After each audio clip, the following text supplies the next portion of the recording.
আজকে ওম জাতীয়তাবাদী যুব ছাত্র পরিষদ হাইলাকান্দি ডিস্ট্রিক্ট কমিটি যখন আজকে বিএনএম যে রোড যেটা আছে আর বিএনএম রোড থেকে আবার হবিরতিমুখা পর্যন্ত একটা রাস্তা আছে, এই রাস্তাগুলা দেখা যায় আজকে বিগত 5 বছর ধরিয়া প্রতি বছরে এই রাস্তাগুলা থাকা যায়।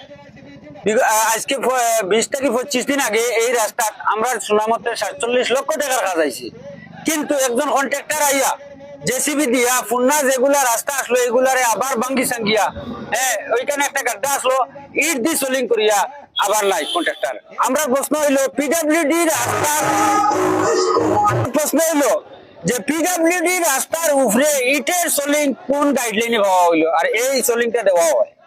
তো দেখুন আজকে কন্ট্রাক্টর আয় যায় 3 দিন 4 দিন 5 দিন কাজ করিয়া আর নাই, আর আমরা কোনো কন্ট্রাক্টর এই রাস্তা পাওয়া যায় না। এই দুই ধরনের 5 বছর থেকে লাগাতার চলে আইছে।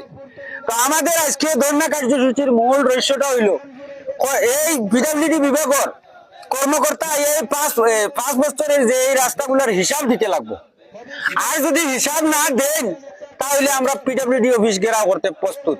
আর এই এত এলাকার মাঝে দেখা যায় যে স্কুল কলেজ যেগুলো আছে এই মাত্র রাস্তা, আর কোনো রাস্তা নাই বিকল্প। স্কুলের বাচ্চা কাচ্চা যায়, বারবার অ্যাক্সিডেন্ট হয় রাস্তার ঘাটটা পড়িয়া, 2 দিন ধরে ধরে অ্যাক্সিডেন্ট হয়।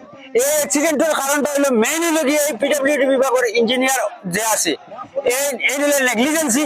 আজকে দেখেন পিডব্লিউডি বিভাগের প্রত্যেকটা রাস্তা এই যে মাস্টার রুল রাখিয়া তো আছে, কিন্তু এই রাস্তাগুলোতে আমরা একটা দিনও কোনো একটা মাস্টার রুল দেখতে পাই না। বারবার কমপ্লেন করার পরেও একটা মাস্টার রুল দেওয়া হয় না।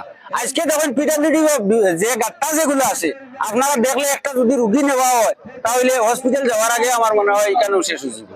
তো যার কারণে আমরা সিদ্ধান্ত নিছি আজকের দিন বিভাগীয় কর্মকর্তা হওয়ার পরে যদি এটা আমরা প্রতিশ্রুতি দেই তাহলে আমরা আন্দোলন বন্ধ করবো, আর না হইলে আমরা পিডব্লিউডি অফিস এই এত এলাকার কয়েক হাজার মানুষ লইয়া গিয়ে আমরা পিডব্লিউডি অফিস ঘেরাও করতে প্রস্তুত।